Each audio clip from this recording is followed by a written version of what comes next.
YTN 라디오의 신율의 뉴스 정면 승부 4부 시작합니다.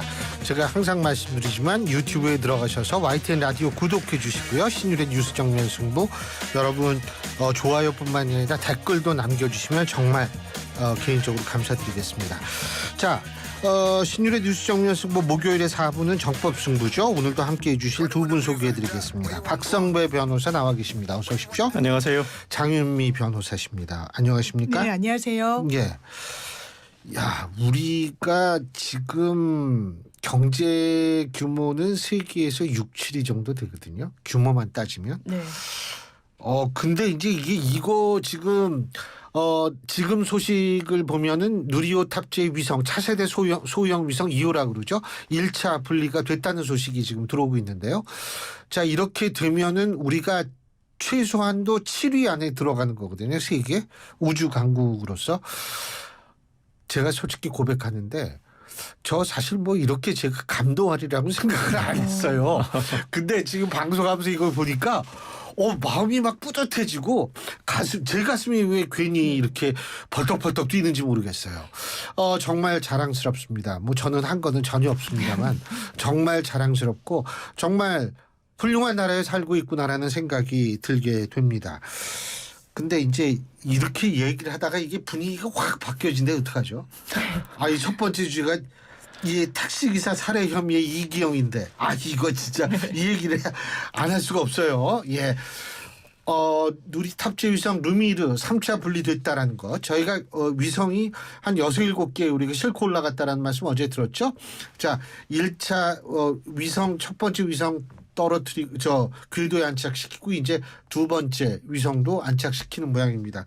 세 번째 것까지 됐다는 우리 PD분의 말씀이십니다. 예. 자, 이기영 얘기해야죠. 이게 왔다 갔다 해요. 죄송합니다. 자, 지금 사실 이게 연쇄살인의 개념은 2인 이상입니까? 어떻게 됩니까? 박성민 교수님. 2인 이상을 살해해야 하고 일정한 시간적 간격이 없어야 할 뿐만 아니라 동일한 심리적 발현 상태의 연장선상이 있어야 합니다. 즉 전혀 별개의 각자의 사연을 가진 살인사건이 아니라 동일한 심리 상태, 굳이 살해하지 않아도 될 대상을 찾아서 일정한 냉각기를 보유한 상태로 연이어서 살해한 경우를 연쇄살인이라고 합니다. 연이어서 살해한 것. 그런데 거기에서 제가 한 가지 여쭤보는 게 테디 번디인가요? 네. 테디 번디 같은 경우나 아니면은 그 미국의 이제 연쇄살인범들 이렇게 봤을 때에는 이 연쇄살인을 계속 연이어서 하는 것보다 휴직일에 갔잖아요. 예? 이게 2-3달 또 휴직이 갔다가 또 살인을 저지르고 계속 이러잖아요. 근데 동기가 뭐냐? 동기는 그냥 사람 죽이는 거 아니에요? 네네네. 그죠? 네네. 그 냉각기가 어느 정도 있어야 한다는 게 역시 연쇄살인의 요건입니다. 그 자체가 설명이 불가능한 거예요. 예를 들어 극도 흥분 상태라 마구 살인을 저지른다고 한다면 어느 정도는 저 사람의 심리 상태를 이해할 여지가 있잖아요. 근데 전형적인 연쇄살인은 어떤 누군가를 살해하고 난 다음에 그 뒤에 상당 부분 냉각기를 가집니다. 그리고 그 전 살인과 유사하게 별다른 이유 없이 또 다른 대상을 찾아서 살인을 저지릅니다. 설명이 쉽게 되지 않아요. 그러한 상태가 연쇄살인이라고 평가할 수 있고 우리 살인의 유형 중에서 극단적 인명경시살인이라고 해서 5유형 가장 중한 유형으로 분류하는 것도 이 연쇄살인범에 해당합니다. 지금 설명하시는 거 보니까 무슨 형사가 설명하시는 거예요. 예전에 경찰이셨잖아요. 이기영 이 사람은 그러니까 연쇄살인의 범주에 들어가는 거예요? 법원이 그렇게까지 인정하지는 않은 것 같아요. 연쇄살인의 범주로는 포함하고 있는 것 같지는 않아요. 네, 다만 2명 이상을 연달아 살해했지만 일종의 극단적 인명살인으로 보고 있지만 연쇄살인의 전형적인 유형으로 포섭하고 있는 것 같지는 않습니다. 예. 1심 선고가 어떻게 나왔길래 이렇게 재판이 그렇다고 보시는 거죠? 일단 2건의 살인 사건이 있었던 거죠. 본인의 동거녀 살인 사건은 오히려 그 이후에 발생했던 끔찍한 게 그 집에 가서 살았잖아요, 이 사람. 그렇죠. 혼자 살았죠. 진짜. 그리고 뭐 술자리 옆에 있던 사람들한테는 내가 대단히 거액을 상속받아서 지금 경제적으로 상당히 여유가 있다라고 과신하고 뭐 자랑하듯이 이야기했다라는 증언이 나오기도 했고요. 이 범행이 발각된 것도 술자리에서 시비가 붙어서 손을 다치게 됩니다. 그랬는데 이 부분과 관련해서 이게 병원에서 신고가 들어가면서 병원에서 체포가 됐는데 택시기사 살인 사건으로 처음에는 용의선상에 올랐고 그 부분에 대한 수사가 들어가자 동거녀도 또 피해자구나라는 사실이 드러나게 된 것이죠. 2건의 살인 사건이 있었습니다. 검찰은 일반 살인보다 훨씬 나쁘다고 본 게 보복살인의 성격이 있었다는 거예요. 본인이 음주 운전을 했습니다. 교통사고가 났는데 어떻게 보면 과실 비율로만 따지면 이 택시기사분의 과실도 적지는 않아 보인다라고 합니다. 그런데 음주 사실이 탄로날까 봐 그 당시에 집행유예 기간인가 그랬었거든요. 그러자 합의금을 주겠다는 명목으로 집으로 유인해서 살인을 한 겁니다. 그 부분과 관련해서 검찰은 도저히 용납할 수 없다. 그리고 그 이후의 행태, 체크카드, 신용카드 굉장히 많이 인출해서 썼거든요. 또 다른 여성에게 고액의 가방을 선물하기도 했었습니다. 이 일련의 과정을 볼 때 사형이 언도됨이 타당하다라고 사형 구형을 했지만 1심 재판부 무기징역을 선고했습니다. 당시의 판시 내용을 보면 법이 허용했더라면 가석방 없는 무기징역형을 선고했을 텐데 지금 현행 규정상 그런 법적 근거가 없다 보니까 그냥 무기징역형을 선고하게 됐다라고 재판부가 설명했습니다. 아마 뭐 일반 상식적으로 보면 당연히 사형 아닌가 이런 생각이 들거든요. 네네네. 네? 네. 그런데 이제 지금 말씀하신 것처럼 근데 우리나라의 형법상 가석방 없는 무기징역은 없죠. 없습니다. 그죠? 네네. 그러니까 사형을 선고를 하면은 우리나라가 사형 집행 실질적 사형제 폐지 국가니까 그런 차원에서 뭐 가석방 없는 무기징역이나 마찬가지 아니에요? 네, 맞습니다. 예? 그 법적 효과의 차이가 있습니다. 사형을 선고하는 것, 사형을 선고한다고 해도 우리나라는 1997년 이후로는 사형을 집행하고 있지 않아서 실질적 사형 폐지국으로 분류되는데 그렇다면 사형 선고나 무기징역 선고나 그 효과가 동일한 것 아닌가라고 보실 수 있지만 효과의 차이가 있습니다. 무기징역을 선고하게 되면 형기의 20년만 경과하면 가석방을 선고할 수 있습니다. 그렇지만 이 사형이 선고되게 되면 더 이상은 가석방을 선고할 여지가 없어서 실질적으로는 가석방 없는 무기징역형을 선고하는 것과 동일한 효과를 거둘 수 있죠. 그러한 이유로 이 재판부에서도 만약 가석방 없는 무기징역 제도가 우리나라에 도입돼 있다면 선고를 고려할 수 있을 정도로 엄한 처벌은 불가피하다. 그렇지만 사형을 선고하지 않는다는 판시를 했던 것이죠.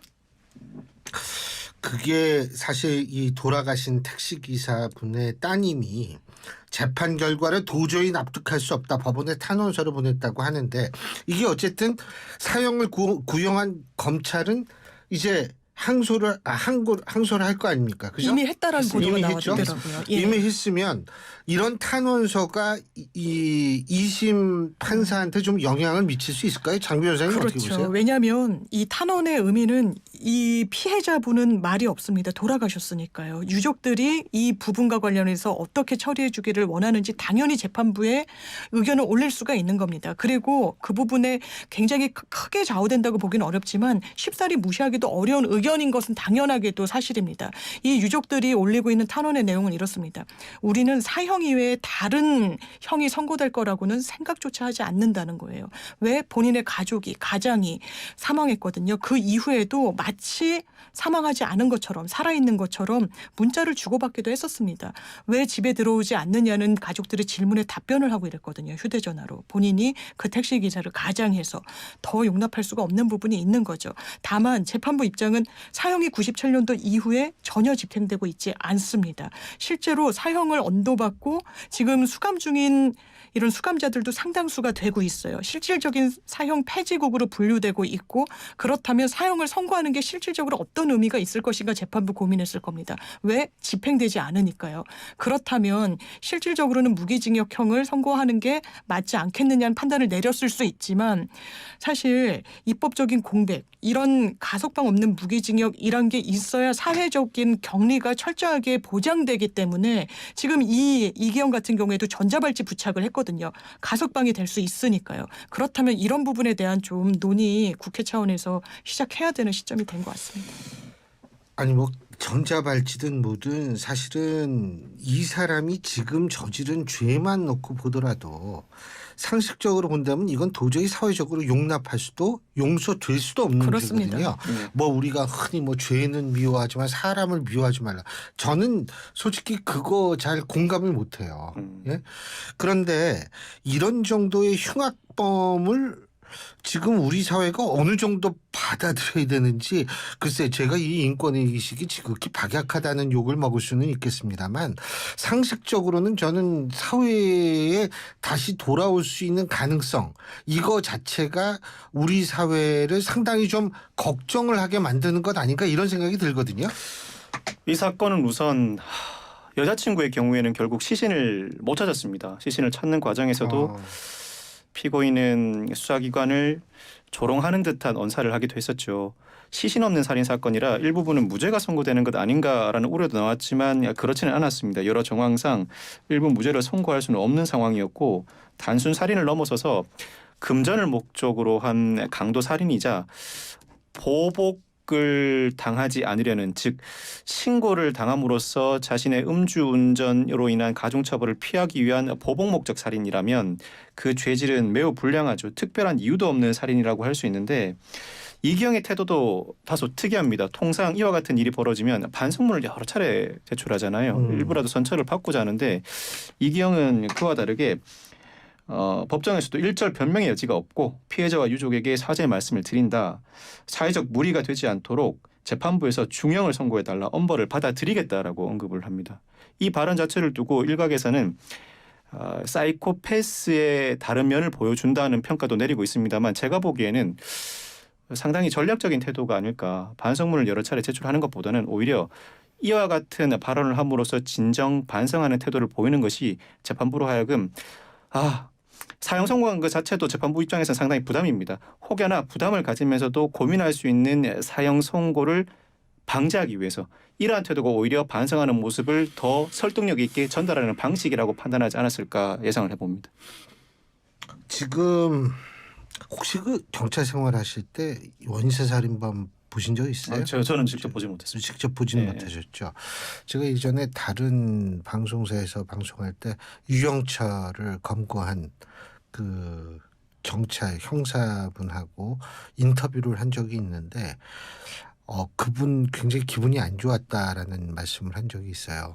근데 어쨌든 제가 볼 때에는 사회에 철저한 격리가 일단 우선 그게 저는 판단의 기준이 돼야 되는 것 아닌가 이런 생각이 듭니다. 다음 주에는요 저희가 좀 더 심도 있는 그런 얘기를 하기로 하고 오늘 두 분 말씀 여기까지 듣겠습니다. 고맙습니다. 감사합니다.